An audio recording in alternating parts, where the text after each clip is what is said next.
Alors j'ai 4 invités ici autour de la table, plus un invité qui est également en visio, avec qui nous ferons connaissance dans un instant. Je vais vous présenter à tour de rôle et on va démarrer directement avec Laurent de Flandre. Bonjour Laurent de Flandre, vous êtes responsable de projet ingénierie à l'AFPA Grand Est. Alors une question pour commencer, vous allez bien d'abord? Voilà, et on est ravis de vous rencontrer. Alors une question pour commencer. Entend-on par l'industrie 4.0 ou l'usine du futur? Laurent de Flandre. L'industrie 4.0, c'est l'évolution de l'industrie au travers de la numérisation en tout premier lieu, mais en fait ça couvre un large panel d'axes d'amélioration. Donc c'est la numérisation qui vraiment s'inscrit partout sur les lignes de production, sur les postes de travail. Mais c'est aussi des aspects autour de la maîtrise de l'énergie, c'est aussi ça aujourd'hui, le moins de déchets, la consommation de l'énergie, c'est la flexibilité, la souplesse, c'est de pouvoir répondre directement à ce que le client demande, être capable de faire quasiment des pièces à l'unité, même dans des industries de production de masse. Voilà, ce sont les éléments essentiels, donc c'est la numérisation, c'est le développement durable. Et donc le service client, la réactivité. Alors, j'en profite pour vous poser une question, puisque nous sommes ici en direct de l'AFPA Grand Est à Saint-Avold. Vous pouvez nous dire en quoi consistent les différents stands? On a différents plateaux, je vois plateau maintenance traditionnel, machine d'assemblage, l'apprentissage via la réalité virtuelle, la coopération humain-machine. On est en direct, qu'est-ce qu'on montre aujourd'hui à Saint-Avold? Alors aujourd'hui, on va montrer différents aspects de la numérisation. Donc la première, c'est une ligne d'assemblage dans laquelle qui est complètement numérisée, supervisée, connectée. Connectée, alors ça veut dire les machines entre elles, mais c'est surtout connecté aussi avec le monde extérieur, les logiciels qui peuvent être des logiciels de supervision, des logiciels de gestion de production, etc., logiciels commerciaux. Et voilà, donc il y a toute une ligne là qui est mise en œuvre et qui fonctionne. On va trouver de la partie cobotique. Donc le cobo, c'est le robot collaboratif qui s'inscrit un peu partout. C'est un déploiement assez conséquent maintenant. C'est-à-dire qu'aujourd'hui, le robot, là, l'homme peut travailler directement avec le robot, soit directement à côté de lui, mais aussi avec lui. On a une application de robot collaboratif également sur Saint-Avold, où le cobo travaille en vraie collaboration avec l'opérateur pour une opération d'assemblage. On va trouver effectivement aussi la partie réalité augmentée ou la réalité virtuelle. Alors la réalité augmentée, ça va être par exemple pour quelqu'un de maintenance de pouvoir accéder rapidement à des informations sans retourner au bureau, on a directement ça sur ses lunettes ou son casque. On accède à des bases de données, on accède à la possibilité de passer commande. Donc on a aussi une application comme ça ici. Et puis la réalité, évidemment, on en reparlera peut-être plus tard, la réalité augmentée ou la réalité virtuelle, c'est aussi très utile pour la formation.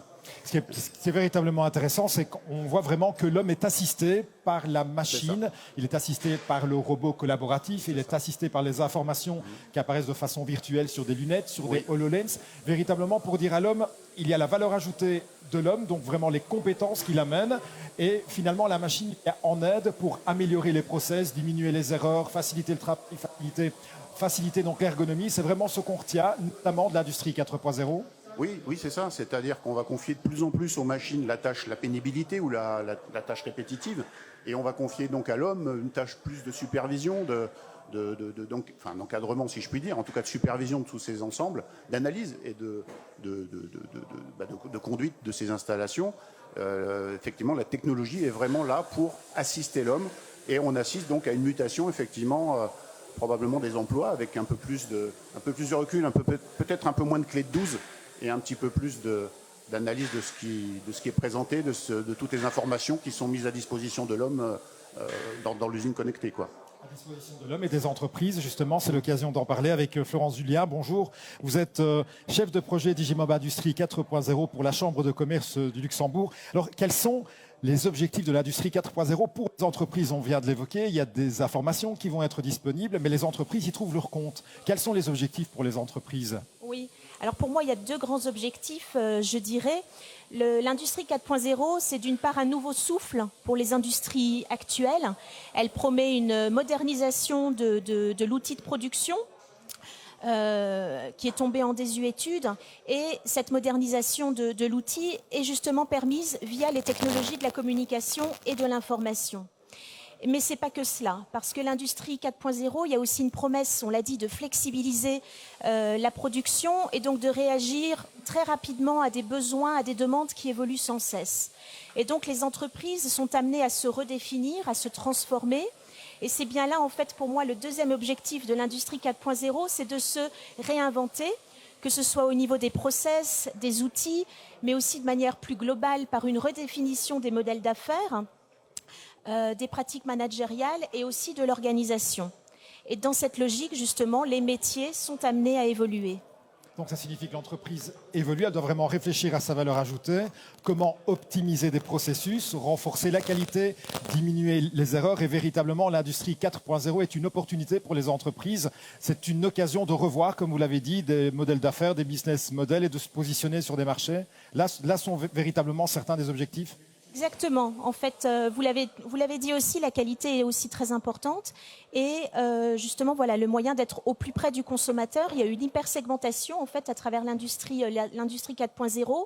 Et avec toutes les nouvelles technologies, notamment les data, l'objectif c'est justement d'anticiper les besoins du client, de pouvoir les préparer sans qu'il ait besoin de les formuler en fait. Voilà, c'est un petit peu en quelque sorte ce qu'on appelle le marketing du toucher juste. C'est anticiper les besoins du client.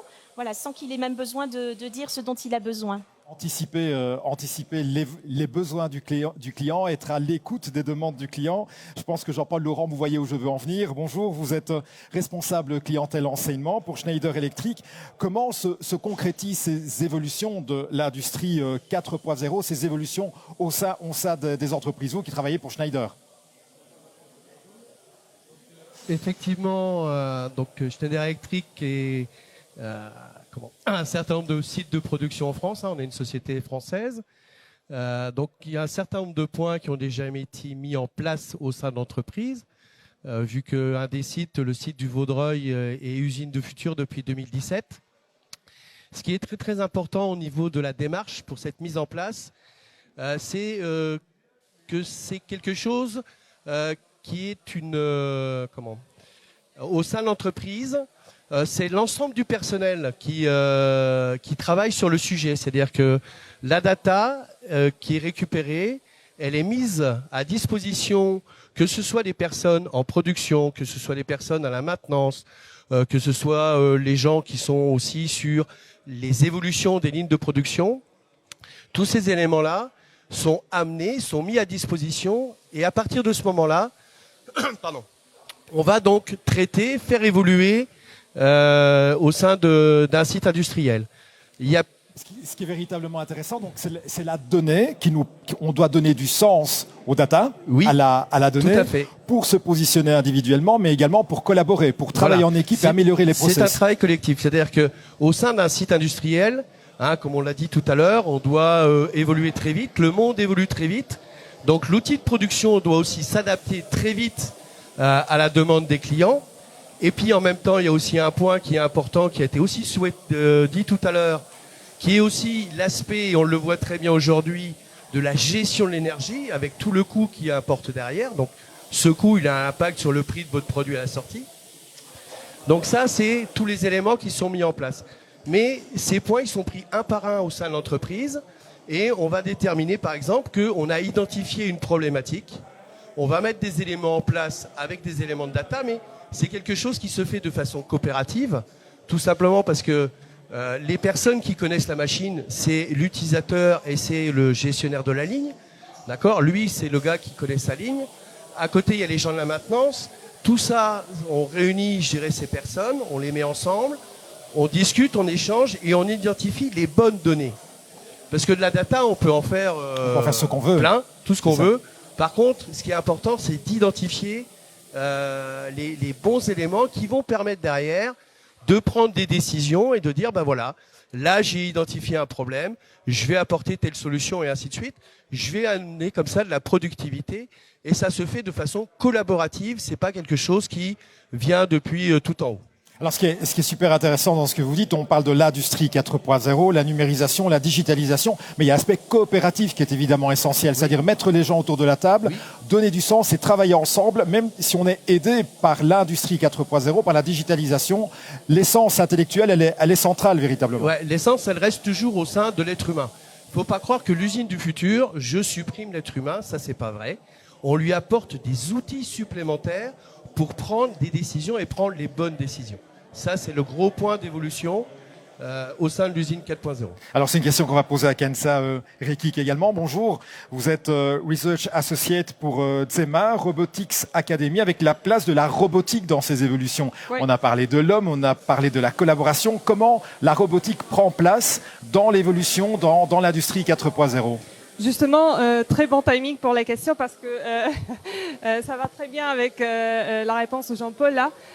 Je pense que l'industrie 4.0 en fait aussi joue un rôle très important dans le domaine de la robotique, parce que si on parle de robotique classique, les robots classiques, le système d'automatisation classique, et les cellules robotisées fermées existaient depuis X temps, même bien avant l'apparition d'industrie 4.0, mais justement grâce à cette disponibilité de données, la possibilité de planifier des données, agir sur des données, a offert un tas de possibilités en termes d'application, parce que là on parle plus par exemple de robots industriels, mais plutôt de robots collaboratifs, de collaboration entre les robots et les êtres humains, d'équipes hybrides, et tout ça c'est en quelque sorte grâce aux données disponibles et mises en service par l'industrie 4.0.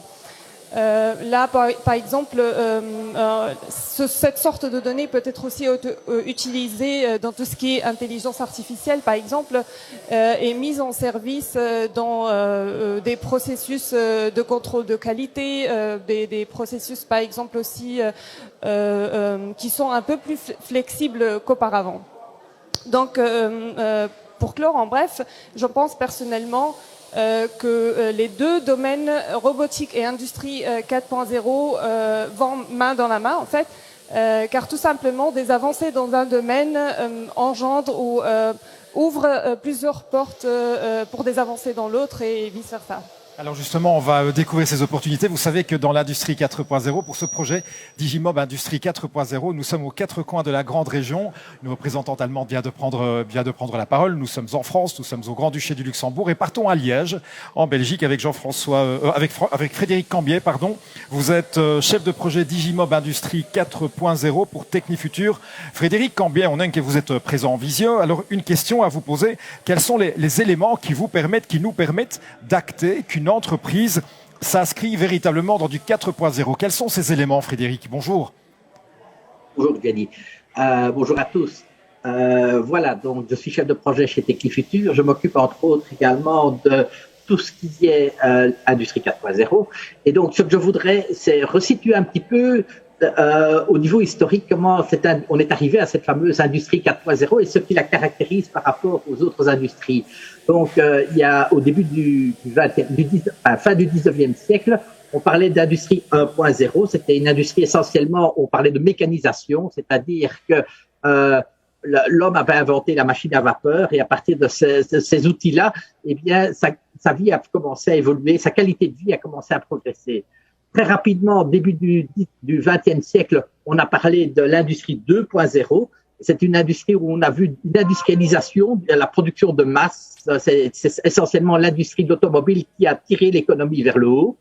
Puis rapidement, après la Deuxième Guerre mondiale, vers les années 1950-1970, on parlait d'industrie 3.0, qui elle a été tirée par l'industrie de l'électronique et des ordinateurs. Donc c'est une industrie essentiellement axée sur de la robotique, sur la microélectronique également et sur la robotisation. Et puis est arrivé vers les années 2000-2010, l'industrie dite 4.0. C'est une industrie qui, elle, est une industrie axée, comme on l'a dit, sur les data, sur l'utilisation des données pour valoriser et pour prendre des décisions. Donc, on voit vraiment cette évolution des différentes révolutions, les différentes révolutions industrielles qui ont impacté notre économie, notre industrie proprement dit. Alors, l'industrie 4.0, à quoi la reconnaît-on? Eh bien, c'est une industrie qui est où la donnée a été utilisée pour valoriser et pour décider de certaines orientations. Donc, c'est la donnée a une certaine valeur et à partir de ces données, eh bien, on peut piloter toute une usine. Alors, dans une usine, il y a toute une série de flux de données, des flux de données qui vont du haut vers le bas donc du département commercial vers la production. Donc, un ordre de fabrication, une commande client qui va se traduire sous forme d'une production. Et souvent, cette commande client peut être la plus, entre guillemets, customisée, c'est-à-dire la plus spécifique possible. Donc, c'est ça la force du 4.0, c'est de pouvoir réaliser des produits à façon. Et puis, alors, il y a d'autres données qui, elles, partent de la production vers le management. Donc, Frédéric, si je vous entends bien, Frédéric, si je vous entends bien, si je vous comprends bien, ça signifie qu'on va pouvoir parler d'industrie 4.0 dans une entreprise dès qu'elle va commencer à gérer la donnée, à donner du sens à la donnée en termes de production, en termes de gestion de production avec une destination d'amélioration de la qualité à destination des clients, c'est ça ? Exactement. Donc, c'est grâce aux données que l'on peut mieux organiser la production, mieux la planifier, mieux organiser la maintenance et également offrir aux clients des produits plus customisés, plus adaptés à ses besoins. Alors, on continue. Vous restez avec nous, évidemment. Frédéric, vous êtes en direct de Liège. Jean-Paul Laurent, je le rappelle, vous êtes responsable clientèle enseignement pour Schneider Electric. Alors, est-ce qu'il y a des obstacles rencontrés par les entreprises lorsqu'elles veulent développer, intégrer les technologies d'industrie 4.0 ? Quels sont les obstacles que les entreprises rencontrent ? Alors effectivement, il peut y avoir des obstacles. Ce qui est surtout très très important, c'est de déterminer au démarrage quels sont les objectifs. Parce que comme je disais tout à l'heure, faire de la data, ça on peut en faire autant qu'on veut. Derrière, c'est savoir exactement ce que l'on veut atteindre. C'est-à-dire que si c'est améliorer la productivité, donc faire des gains de production, c'est peut-être par rapport à des éléments de data, c'est de trouver quels peuvent être les points faibles sur une ligne pour gagner en termes de productivité, gagner en temps de maintenance et ainsi de suite. C'est aussi des phénomènes à ne pas perdre d'esprit qui sont à prendre dans le plan général, qui sont aussi les problèmes de cybersécurité. Et ça, c'est aussi un point aujourd'hui d'attention, on l'entend très régulièrement dans les journaux et autres, où les entreprises se font hacker et puis rançonner. Enfin, ça devient une source de stress pour les C'est une source de stress. Ouais, c'est une source de stress. Il faut pas se le cacher. Donc, ça nécessite d'avoir tout un plan clair et net de l'utilisation de qu'on veut faire des data. Oui, parce que pour donner un exemple concret, si une entreprise alors on ne veut pas donner des idées évidemment à ceux qui nous écoutent aujourd'hui, mais une entreprise hackée est dans l'impossibilité de produire, puisqu'à un moment donné, c'est-à-dire on peut bloquer, on peut très bien prendre la main à distance, etc. Donc il y a un certain nombre de choses qui sont mises en place avec des organismes en France sur la cybersécurité.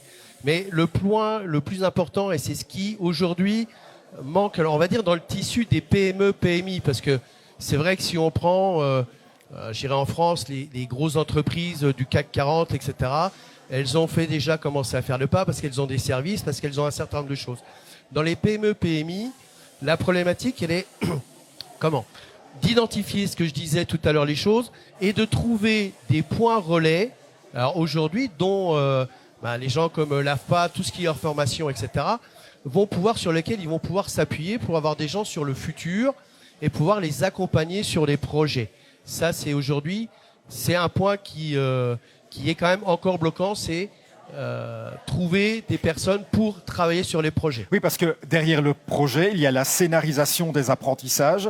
Dès qu'un apprentissage est scénarisé, ça signifie qu'on favorise les acquis pédagogiques, en fait, des acquis professionnels, dans le but d'obtenir plus de compétences. Et là, vous avez besoin d'accompagnement, et c'est en ça que l'AFPA joue un rôle. C'est le rôle de l'AFPA, et c'est le rôle quelque part d'entreprises comme la nôtre ou autre, où comme on a développé ces solutions qu'on a mis en place, on apporte des réponses. Mais c'est le rôle aussi essentiel pour demain des formations.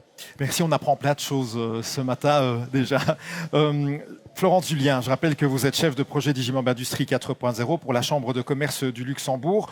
Dans quelle mesure peut-on considérer que la révolution 4.0 peut rendre les métiers industriels plus attractifs ? C'est lié aux conditions de travail, à l'environnement de travail. On est assez éloigné aujourd'hui des usines froides, sales, mal éclairées. Le fait de pouvoir travailler avec des nouvelles technologies performantes est un attrait en soi. Donc ça, c'est pour moi, je pense, le premier élément donc lié à l'environnement de travail. Et l'autre élément essentiel, c'est lié bien sûr à la montée en compétences. Je l'ai dit précédemment, avec l'industrie 4.0, les métiers sont amenés à évoluer.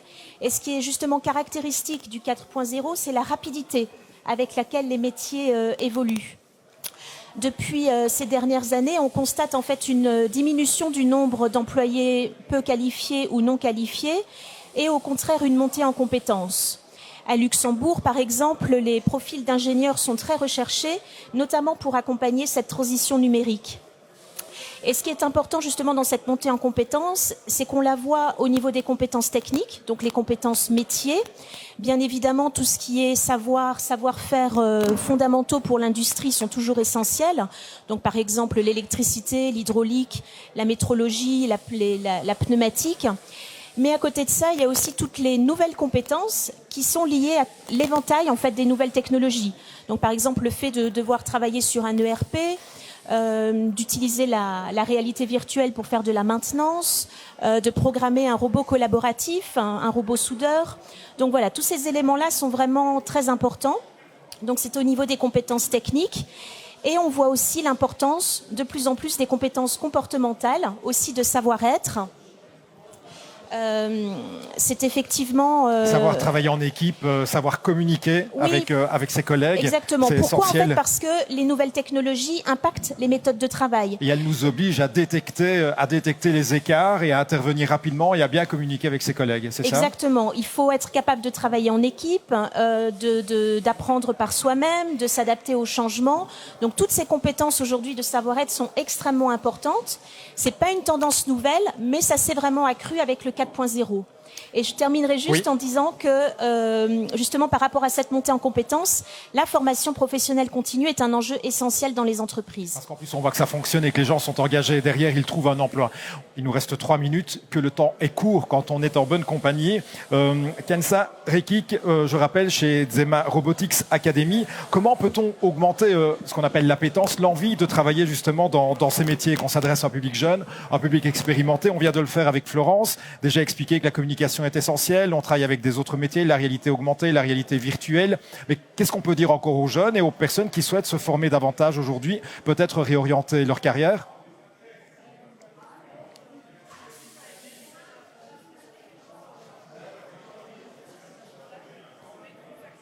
On a juste un petit souci avec, le micro. J'en profiter, le temps de régler le micro de Kenza. Laurent de Flandre pour l'AFPA. Le rôle des organismes, le rôle de l'AFPA demain, quel sera-t-il ?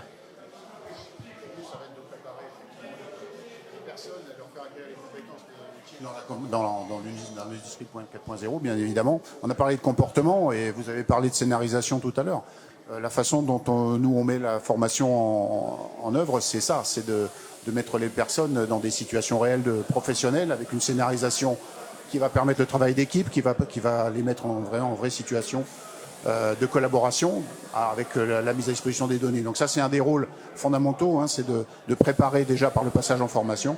Et évidemment, toutes les compétences techniques, on parlait d'accéder aux ERP, d'être à l'aise dans le monde numérique. C'est pas donné à tout le monde d'être à l'aise dans le monde numérique. Parce qu'on est quand même un petit peu dans le virtuel d'une certaine façon. Hein. On passe l'image du régleur qui regarde ce qui se passe concrètement, ça restera toujours. Mais aujourd'hui, beaucoup de données, c'est des données, des écrans, c'est déjà réfléchi, mis en forme, etc. Donc il faut qu'on prépare les gens à ça. C'est notre rôle dans la formation professionnelle. Oui. Donc notre rôle va être prépondérant pour accompagner, d'une part, les salariés, parce que les entreprises ont besoin de faire évoluer leurs salariés, et d'autre part pour nous, parce que c'est aussi une de nos grandes missions à l'AFPA, hein, c'est les demandeurs d'emploi, hein, qui sont aujourd'hui en reconversion et qu'on peut amener vers ces métiers, cette industrie qui est vraiment de plus en plus attirante maintenant. Je crois qu'on a l'image de l'industrie va évoluer en lien avec ce qu'on peut observer. Donc c'est notre rôle, ce qu'on a pu observer dans le passé et l'image qu'elle a. Donc voilà, ça c'est notre rôle. Voilà, c'est votre rôle. Brièvement, votre rôle pour Zema Robotics, pour donner envie justement aux jeunes, aux jeunes et moins jeunes de vous rejoindre et d'acquérir plus de compétences. Oui, en quelques mots, nous Watsema, on commence vraiment très tôt. On commence par les élèves à l'école et au lycée, auxquels on offre plusieurs sortes d'événements, des visites, lab tours. On offre aussi des événements tels que The Girls' Day, Long Night of Industry, ainsi de suite. Pour les étudiants à l'université, on a pas mal de cours, aussi des cours transfrontaliers avec des partenaires de la grande région, ce qui est très intéressant dans le cadre de la Robotics Academy. Et on a aussi le volet industrie et partenaires industriels. On a plusieurs projets qui essayent justement de soutenir les petites et moyennes entreprises, leur faire transmettre ou transférer les technologies actuelles, leur proposer en fait des solutions de numérisation et ainsi de suite. Donc il y a plusieurs volets et on est dans ce domaine avec plusieurs projets, la Robotics Academy, côté Mako, Mittelstand 4.0 et ainsi de suite. Donc c'est un peu différent de ce qui se passe à l'AFPA, mais je pense que c'est en quelque sorte complémentaire. C'est une autre façon complémentaire justement de se projeter. Et je pense que c'est vraiment important d'avoir des entités complémentaires dans la grande région en général. Alors on fera justement le point sur l'Allemagne dans un instant avec un nouveau panel, un panel germanophone en langue allemande, germanophone qui va s'installer dans un instant, animé et présenté par Kai Littmann. Pour conclure, Frédéric Cambier à Liège, un mot sur Technifutur, puisqu'on part maintenant en Belgique, nous sommes ici en France et vous voyez qu'on passe du Grand-Duché du Luxembourg à l'Allemagne en passant évidemment par la France. Allons à Liège. Comment Technifutur, brièvement si vous voulez bien, demain travaillera sur la question de l'industrie 4.0, mais je pense que Technifutur travaille déjà sur l'industrie 4.0. Oui, pas de souci. Oui, effectivement. Donc, nous sommes déjà actifs sur cette thématique-là. Donc, Technifutur, tout comme l'AFPA, nous sommes un centre de formation et nous formons trois types de publics, des demandeurs d'emploi, des étudiants et des industriels.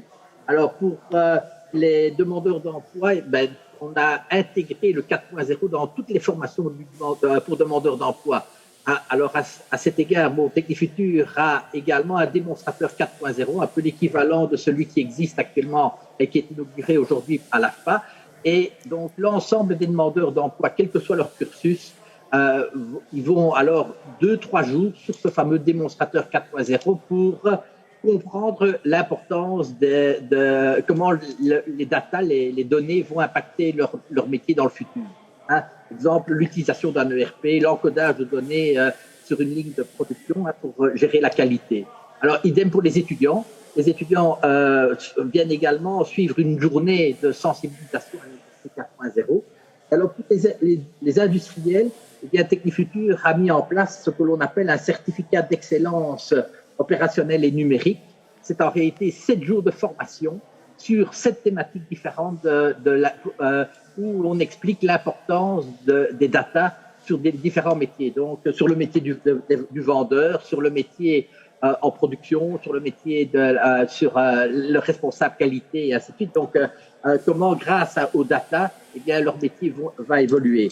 Et au niveau de Technifutur, eh bien, on utilise alors ce démonstrateur 4.0 comme une sorte d'atelier de créativité, c'est-à-dire qu'on visite pendant 1 heure ou 2 le démonstrateur 4.0 et puis on retourne ensemble dans un local et on voit pour chaque industriel comment, grâce aux idées qu'il a aux différentes technologies qu'il a pu découvrir sur ce démonstrateur 4.0, il peut faire évoluer son entreprise. Le démonstrateur 4.0, c'est un joyau, notamment chez Technifutur. Vous nous avez doté d'une belle vue aérienne de Technifutur dans vraiment un coin de Poumon-Vert à Liège, mais également le site de Spa-Francorchamps qui est connu sur le plan international avec la ligne 4.0 et l'inauguration qui est juste ici à côté de moi en direct de l'AFPA Grand Est à Saint-Avold. Je veux vraiment vous remercier tous les 4. C'est un plaisir de vous rencontrer. C'est un plaisir de passer ce moment en votre compagnie. C'était trop court, mais je suis sûr qu'on va se revoir. On se reverra tout à l'heure parce qu'on va continuer à débattre et à révolutionner justement l'industrie dans le domaine du 4.0.